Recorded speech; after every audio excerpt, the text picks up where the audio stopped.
TNFD and a Global Biodiversity Framework. I'm Natalie Jackson, the Technical Lead at GEFI. It's great to be joined today by Elizabeth Mrema from the UN CPD and MSP Lorna Slater to discuss the role of the finance sector and government in taking action on nature and biodiversity, as well as the Biodiversity Framework and TNFD. So nature and biodiversity are essential to support life on Earth.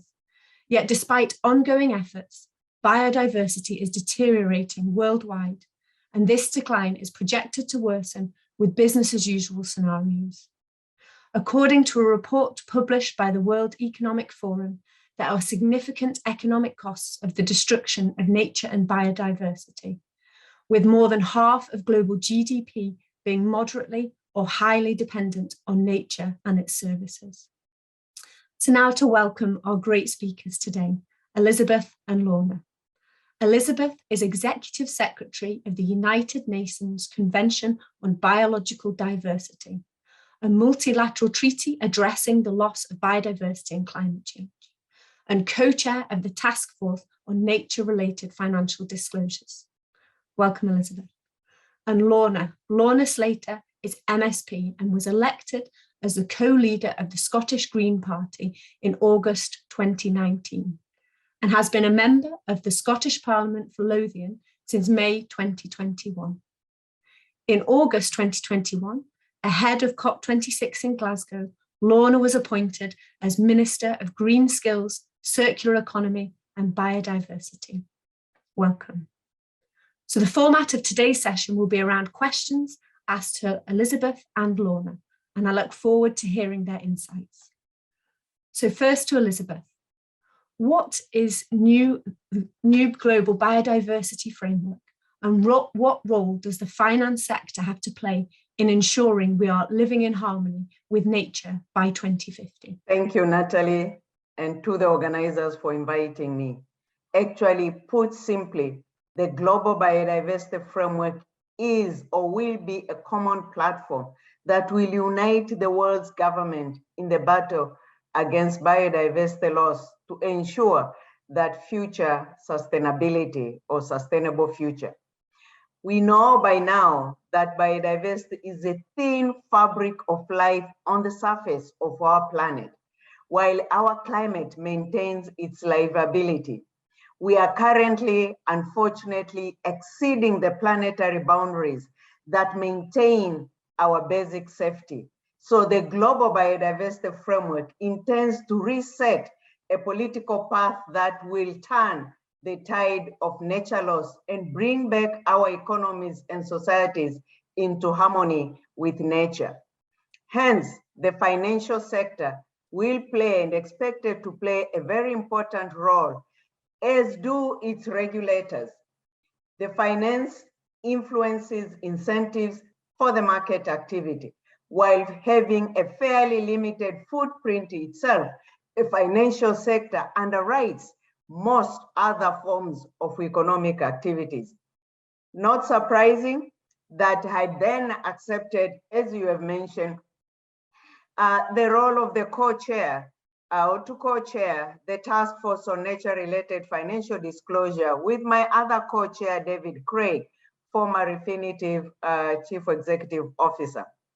We need the financial sector to come forward and take leadership in identifying and assessing the risks, impacts, and dependencies of their activities on nature and disclose them, while at the same time also requiring their clients to do the same as well.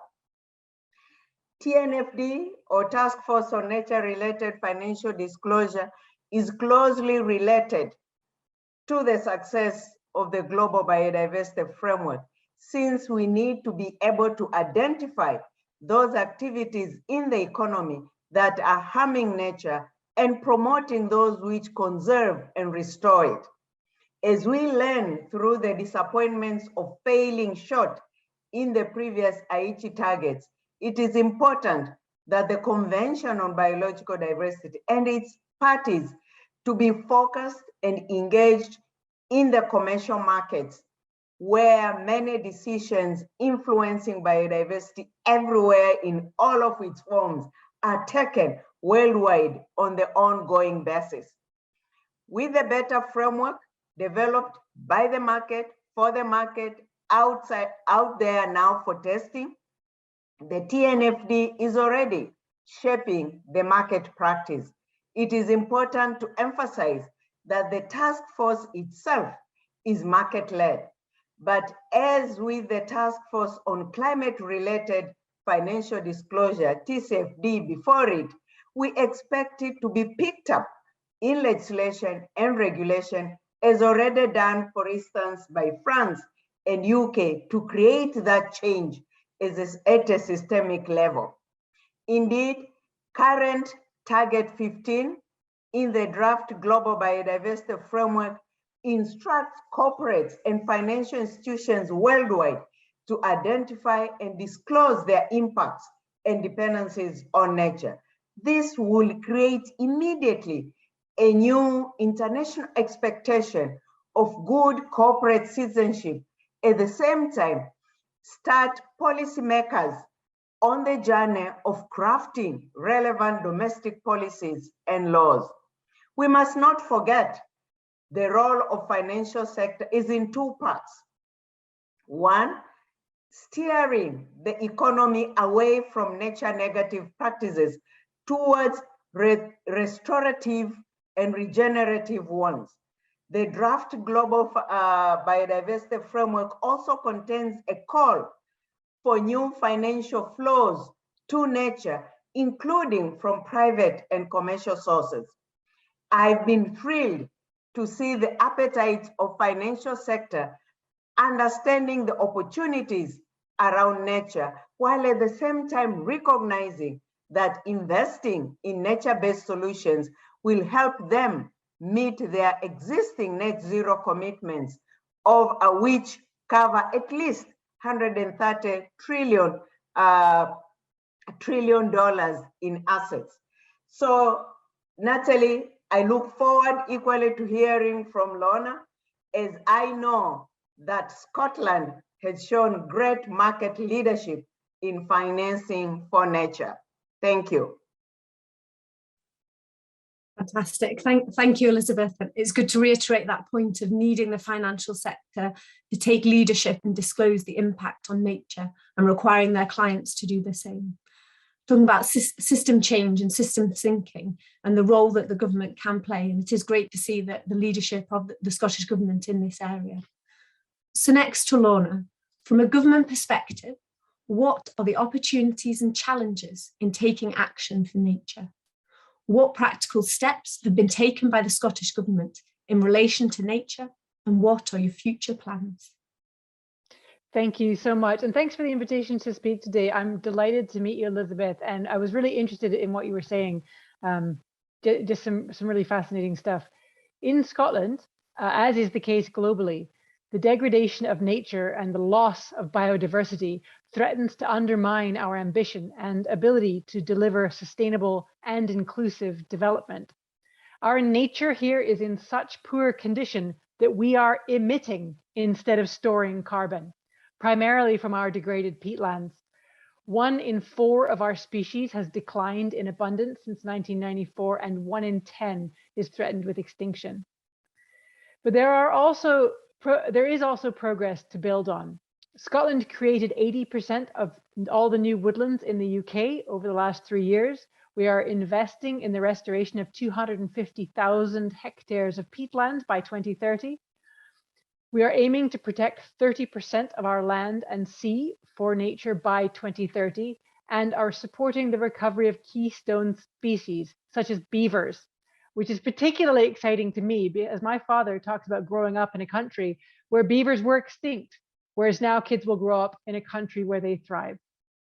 But we know that this is only a start. Scotland has set a globally leading ambition to halt the loss of nature by 2030, and to make significant progress towards restoring our natural environment by 2045. We face a huge challenge in helping Mother Nature to heal. We urgently need to shift finance flows away from activities that pollute and degrade our natural environment, as Elizabeth has said, and mobilize new and additional funding into activities that restore and regenerate it. The Green Finance Institute assesses that Scotland is facing a nature finance gap of £20 billion over this decade. Here in Scotland, communities, landowners, environmental organizations, public bodies, and private organizations are all coming together to step up to this challenge. For example, through the Riverwoods Initiative, partners are working to create a network of thriving river woodlands across Scotland, which will bring enormous benefits for nature and communities. Scotland's streams and rivers total 125,000 kilometers, 12.5 times the length of our coastline. And if successful, the Riverwoods Initiative will turn this length of river into a superhighway for nature. In our 2 national parks, the Revere Initiative is a public-private partnership which is going to restore nature for the long term and create livelihood opportunities for communities across the diverse landscapes. In Argyll and Bute, public, private, and community stakeholders are working together to establish and optimize potential carbon sequestration activities that will also shape the local economy and support a green recovery. In order for these large landscape scale initiatives to succeed, private finance is going to be needed on an unprecedented scale. We need to use our public resources to stimulate and help build the private investment market in Scotland. We are aiming to do this through our new £55 million Nature Restoration Fund, which will lever additional funds to catalyze land and seascape scale nature recovery. Looking forward, we are clear that our approach to mobilizing that finance needs to be values-led, supporting the commitment to community benefit. In our recently published economic strategy, we commit to developing a values-led, high-integrity market for responsible investment in natural capital in Scotland. Values-led, to ensure that community benefit and a just transition. High integrity, to ensure private investment achieves the highest standards of environmental outcomes that we need to see. This will include building on our woodland and peatland carbon codes, which are already driving investment into nature-based solutions.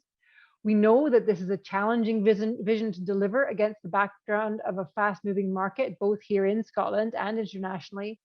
But we are working with all market participants and stakeholders to help make our vision a reality. For example, we have just published our interim principles on responsible investment. These describe our ambitions and expectations for investors, communities, landowners, land managers, public bodies, and other market stakeholders. We are now having discussions with all of our partners on how they can apply in practice and help us set the rules of the market and align our policies. Investing in natural capital and nature restoration is a significant economic opportunity for Scotland. For example, the development of supply chains, services, innovation, data, science, monitoring and verification technologies, opportunities in fintech and in consultancy and advisory services. The nature-based sector is a fast-growing job sector in Scotland, amounting to almost 200,000 jobs in 2019. So it's vital that we get this right to secure the future of our environment, communities, and economy. The scale of the challenge is huge, but I'm excited about what we can achieve together. Absolutely. Thank you, Lorna. And it's terrifying to think when you think about the negative impact if we don't take action on nature and the impact that it has around species decline and extinction. But it's great to hear those positive steps being taken by the Scottish Government around the commitment to halt nature loss by 2030 and in large landscape initiatives like Riverwoods.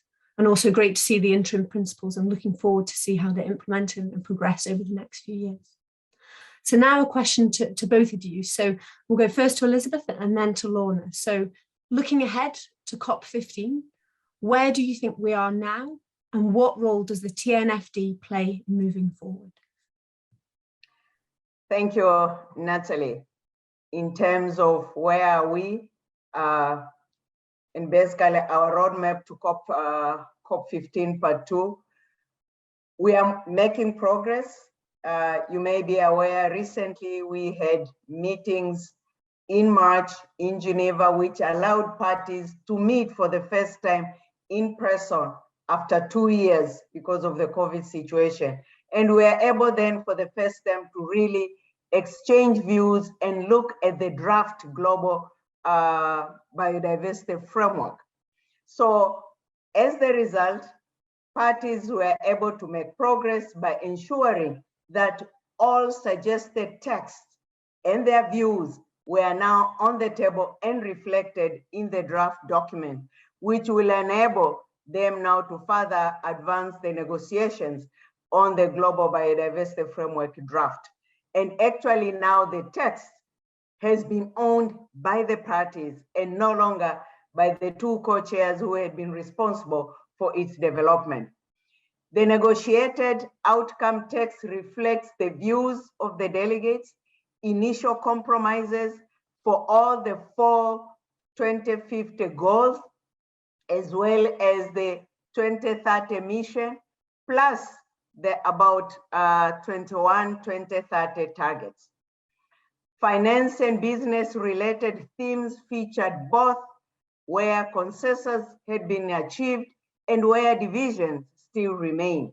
In terms of the broad engagement, for instance, I was pleased to see wide understanding of the need to include the language at the global goal level, the highest order in the framework, calling for alignment of public and private financial flows with nature. This mirrors Article 2.1c of the Paris Agreement to some degree. The launch of the TNFD beta framework during the Geneva meetings signaled again the support and encouragement from the market to the negotiators, building their confidence to the ambition. Negotiators took this to heart, as mentioned even in my introduction earlier on, that draft target 15 calls on businesses, including the financial sector, to disclose their impacts and dependencies and manage their related risks, which is quite significant in the framework. This will likely see TNFD framework being picked up into national legislation rather quickly and systematically. A further area or some agreement was on the language to repurpose and redirect $500 billion per year of harmful subsidies into biodiversity positive activities, an effort which will also be linked to TNFD. Yet, in terms of divisions, parties still remain far apart on the means of the implementation of the framework, especially when it comes to availability of finance or resources. Some parties propose new funding, such as a 1% levy on products using digital sequencing information, such as DNA, for instance, to be put into the new Global Biodiversity Fund. That is yet to be further discussed. So negotiations ahead. In June, negotiators will meet again in Nairobi. Hope the Nairobi meeting in June will help further narrow the remaining divergences further. And I feel confident that we will get a strong agreement for people and for nature by the time we meet or live in Kumi, China later this year at the CPD COP 15 part 2. Thank you, Natalie. Fantastic. Thank you, Elizabeth. And the same question to you, Lorna. At COP26, we saw increased recognition of two important facts. First, that the climate and nature crisis are inextricably linked. Climate is nature and nature is climate. And secondly, that we have to invest in nature in order to address the climate crisis.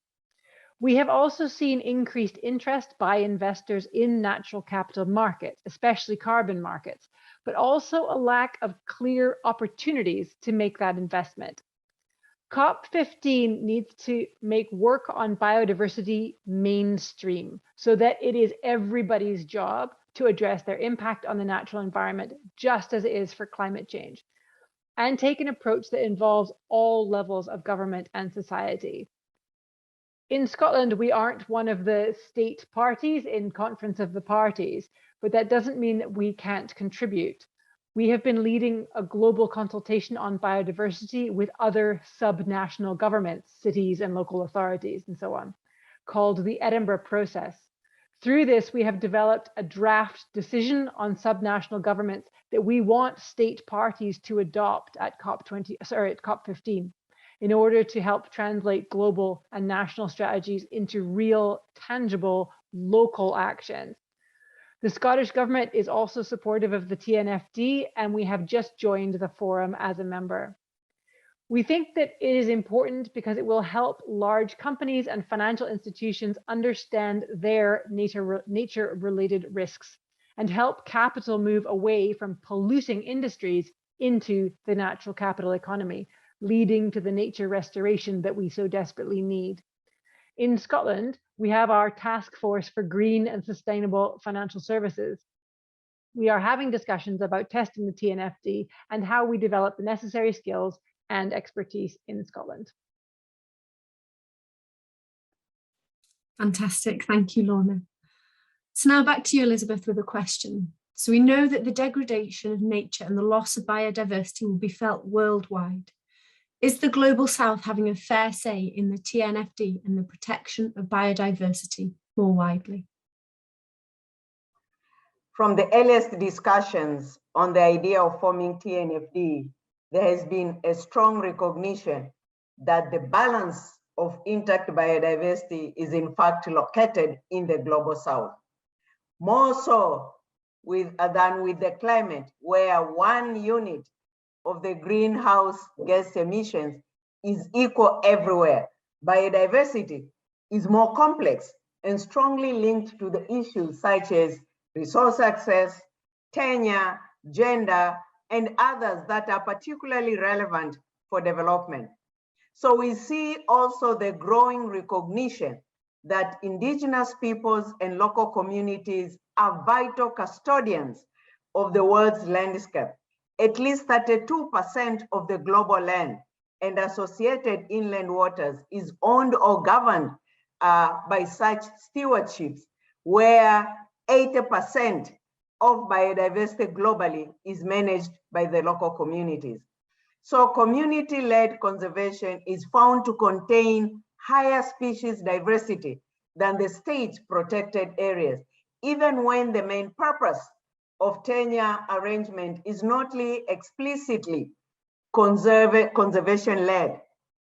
So we recognize not only the Global South in terms of the parties, but also the local actors within them are vital important in the protection, restoration of nature. In addition, we still need to get more and more financial institutions and corporate bodies in the South to fully engage with and participate in the TNFD development. What one might be able to see currently, I will say yes, there is a Global South voice, but still it's the global, I will say, global North entities, but with extension sub-branches in the South, and not necessarily Indigenous Global South. So this is indeed a major paradigm shift for the financial sector that we still have to grapple with compared to the climate, which is more top-down than bottom-up issue, which the TNFD has taken. We are making further efforts to reflect the Global South voices in the TNFD, for example, by setting up a fund to enable emerging markets to participate in the TNFD pilot testing and refinement, which is going on currently. And more widely, the debates around financing nature need to emphasize that financial innovations in de-risking tools to get nature finance to where it is most needed. Thank you. Absolutely. Thank you very much for those insights. And then over to you, Lorna. So in addition to government action, what other key enablers are required to progress action on nature? A key enabler, both here in Scotland and globally, is partnership working, which is why it is fantastic to be involved in this conversation today with you, Elizabeth. In Scotland, we are using the government's convening power to bring a wider partnership together across society, which is critical to be able to progress action on nature restoration and recovery. We're starting from a pretty good place with strong environmental NGOs, our national parks and large research base, and a Team Scotland approach across the public sector. We are now extending the public sector Team Scotland so that we can bring the financial sector in and create more solid opportunities for private investment. I'm really looking forward to COP15 to connect with colleagues and organizations around the world and to really strengthen and build partnerships for investment and expertise in nature restoration. Fantastic, thank you, Lorna. So I think that brings me to draw a close to the meeting. So I think just bring out some of the key topics around climate is nature and nature is climate. Community-led conservation is key, and the alignment of public and private sector flows of capital is essential to take action on nature biodiversity. So it just leaves me to say a huge thank you to Elizabeth and Lorna for your contributions and great insights today. And thank you to those in the audience for joining. Have a good day.